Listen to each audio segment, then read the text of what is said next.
En 216 avant notre ère, l'un des jours les plus sombres de l'histoire romaine est arrivé. En l'espace de 24 heures seulement, l'armée romaine a subi une défaite écrasante. La majeure partie de ses soldats les plus forts a été anéantie en quelques heures. Ce fut une bataille telle qu'on raconte que les bruits du combat portaient à des kilomètres à la ronde. À partir de ce jour, tout le monde a commencé à penser la même chose. C'en est fini de Rome. Son armée a été presque entièrement exterminée. Ses alliés battaient en retraite et Hannibal se tenait devant eux. Mais malgré tout cela, Rome ne s'est pas rendue. Elle n'a pas capitulé. Elle n'a pas reculé. Au lieu de demander la paix, elle a levé une nouvelle armée. Comment a-t-elle pu prendre une telle décision après des pertes aussi effroyables? D'autant plus que ce n'était pas la première catastrophe pour Rome. Elle était parvenue à se relever de périodes de pertes colossales, comme Teutobourg, et même d'époques où ses villes étaient mises à sac. Rome n'a jamais fui la défaite. Elle l'acceptait, trouvait une solution et allait de l'avant. C'est précisément ce qui distinguait Rome des autres. Alors comment Rome se remettait-elle de pertes à si grande échelle? Et pourquoi, alors que d'autres périssaient, Rome parvenait-elle à survivre contre vents et marées? Cherchons ensemble les réponses à ces questions. Pour comprendre comment Rome a survécu à Cannes, il faut d'abord comprendre ce qu'a réellement été Cannes. Cette bataille ne fut pas une simple défaite, ce fut une véritable leçon d'anéantissement. Hannibal a disposé ses troupes dans une formation de combat convexe habilement pensée qui a incité l'armée romaine à percer par le centre. Les Romains ont fait exactement ce qu'Hannibal attendait d'eux. Ils se sont rués en avant en formation serrée, se compressant de plus en plus à mesure que le centre carthaginois reculait. Puis, les flancs se sont refermés. Les Romains mouraient en étant compressés si étroitement que beaucoup ne pouvaient même pas lever les bras pour se battre ou pour fuir. L'historien Tite Live écrit que les survivants racontaient comment, le lendemain matin, on trouvait sous les monceaux de cadavres des hommes encore en vie qui avaient tenté de s'extirper tout au long de la nuit. L'ampleur du massacre était industrielle pour les standards antiques.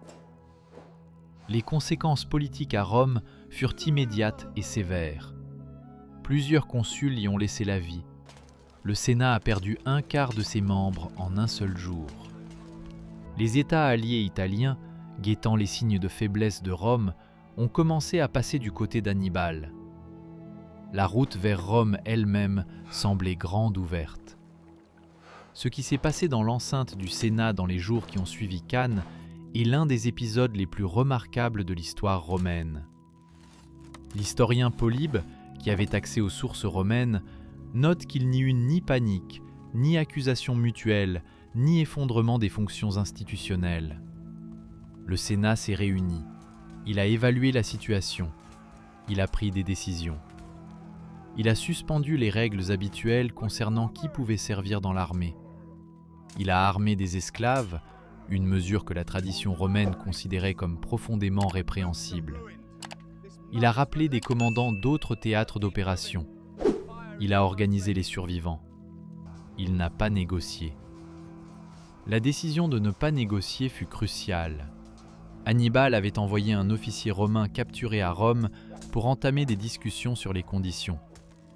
Le Sénat a refusé de le recevoir tant que les prisonniers qu'il représentait n'auraient pas été rachetés, puis, refusant de les racheter, a de fait totalement rejeté les négociations.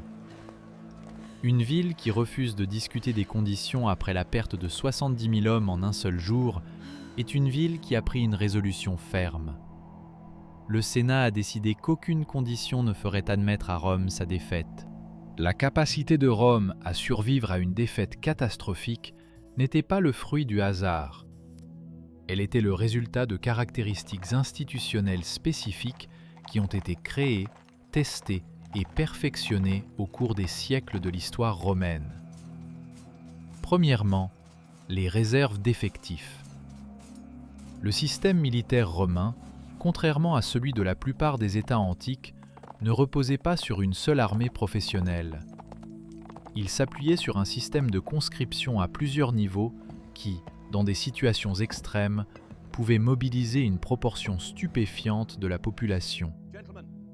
Après Cannes, Rome a fait appel à ses alliés, aux esclaves affranchis et enrôlés, ainsi qu'aux classes d'âge les plus jeunes et les plus âgés, habituellement exemptés de conscription. L'armée que Rome a déployée sur le champ de bataille 18 mois après Cannes était d'une taille comparable à celle qui avait été anéantie. Elle était moins expérimentée, sa composition était différente, mais elle existait. Deuxièmement, le refus d'engager une bataille décisive. La stratégie qui a finalement apporté la victoire lors de la Deuxième Guerre punique, associée au nom du commandant Fabius Maximus, surnommé Cunctator, le temporisateur, consistait à éviter délibérément la bataille rangée dont Hannibal avait besoin.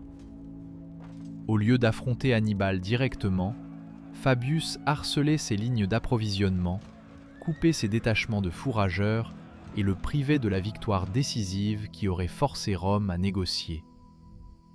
Cette stratégie était extrêmement impopulaire auprès de la société romaine et de nombreux sénateurs qui la considéraient comme de la lâcheté. Mais c'était la bonne stratégie. Troisièmement, le maintien de la loyauté des alliés. L'un des calculs stratégiques d'Hannibal était que les alliés de Rome déserteraient en masse après une défaite suffisamment catastrophique de Rome. Certains l'ont fait. La défection la plus importante fut celle de la ville de Capoue, mais la majorité des alliés italiens de Rome ont tenu bon. Les raisons en étaient complexes. Dans certains cas, une loyauté sincère, dans d'autres, un calcul, ainsi que la pratique de longue date du système politique romain d'associer ses alliés au succès de Rome. L'allié de Rome n'était pas un simple sujet, il était un participant à l'expansion romaine, dont l'aristocratie locale avait de réelles raisons de préférer l'hégémonie romaine à la domination carthaginoise. Hannibal a sous-estimé à quel point Rome était enracinée dans la vie politique italienne. 300 ans après Cannes, Rome fut confrontée à un désastre d'un autre genre. Non pas l'anéantissement presque total d'une armée de campagne en Italie, mais la perte soudaine et totale de 3 légions sur la frontière germanique, et avec elle, la perte de tout ce que Rome avait construit à l'est du Rhin. Le désastre de la forêt de Teutobourg, en l'an 9 de notre ère, fut, d'une certaine manière, plus dévastateur psychologiquement que Cannes. Cannes fut une bataille, terrible, certes, mais une bataille. Teutobourg fut une embuscade qui dura 3 jours, au cours de laquelle 3 légions romaines complètes, la 17e, la 18e et la 19e, furent méthodiquement anéanties par une coalition germanique dirigée par Arminius, un homme qui avait servi dans l'armée romaine et savait exactement comment la combattre. Le commandant romain Publius Quintilius Varus a péri dans la forêt. Les aigles légionnaires, étendards sacrés dont la perte était une catastrophe non seulement militaire, mais aussi spirituelle, ont été capturés. En apprenant la nouvelle de la catastrophe, Auguste, selon la légende, a erré des mois durant dans son palais la nuit, en criant « Quintilius Varus, rends-moi mes légions ». La réaction immédiate de Rome fut la même mobilisation institutionnelle qu'après Cannes. De nouvelles légions ont été levées. La frontière a été stabilisée sur le Rhin et non sur l'Elbe. Au cours des décennies suivantes, Tibère et Germanicus ont mené des expéditions punitives en Germanie, au cours desquelles ils ont récupéré 2 des 3 aigles perdus. Mais la réponse à long terme a été plus significative. Rome a renoncé à ses tentatives de conquérir la Germanie. Le Rhin est devenu la frontière nord-est permanente de l'Empire. Cette décision de reconnaître les limites de la puissance romaine et de consolider les acquis, plutôt que de poursuivre l'expansion, était en soi une forme de sagesse institutionnelle que la plupart des empires antiques n'ont jamais développée. Savoir quand s'arrêter était aussi important que de savoir comment se battre. Les légions perdues, la 17e, la 18e et la 19e, n'ont jamais été reconstituées. Leurs numéros ont été définitivement retirés de l'ordre de bataille de l'armée romaine, un acte unique de mémoire institutionnelle qui a préservé la catastrophe en guise d'avertissement. Pendant des siècles après Teutobourg, aucune légion romaine n'a porté ces numéros. La plus grande épreuve de la résilience institutionnelle de Rome n'a pas été une seule bataille, mais une période de plusieurs décennies de catastrophes simultanées qui a commencé en 235 de notre ère et ne s'est pleinement résolue qu'à la fin du siècle. En l'espace de 50 ans, Rome a vu se succéder plus de 50 empereurs. La plupart d'entre eux ont connu une mort violente. Simultanément, l'Empire a dû faire face à des invasions sur plusieurs fronts. Les Perses sassanides à l'est, les tribus goths et franques à l'ouest et au nord, et des usurpateurs internes dans chaque province. La peste antonine avait déjà fauché des millions de vies au siècle précédent. L'économie se dégradait, la monnaie se dépréciait. L'armée se combattait elle-même tout autant qu'elle combattait les ennemis extérieurs. Selon toute analyse structurelle, Rome aurait dû s'effondrer. Les empires confrontés à une crise militaire, économique, politique et démographique simultanée ne survivent généralement pas. Rome a survécu. Les historiens débattent des raisons, mais quelques facteurs institutionnels figurent constamment dans les analyses. Premièrement, l'armée romaine est restée fonctionnelle même lorsque la structure politique au-dessus d'elle se désintégrait. Les légions individuelles ont conservé leur identité, leurs normes d'équipement, leur programme d'entraînement et leur efficacité défensive, peu importe qui prétendait au titre impérial. La culture militaire institutionnelle était suffisamment solide pour continuer à fonctionner sans une direction politique stable.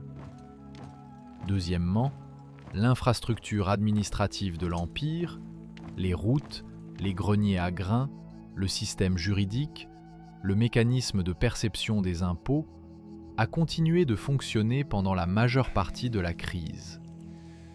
L'État romain avait créé des institutions dont le fonctionnement ne dépendait pas de personnes spécifiques au sommet.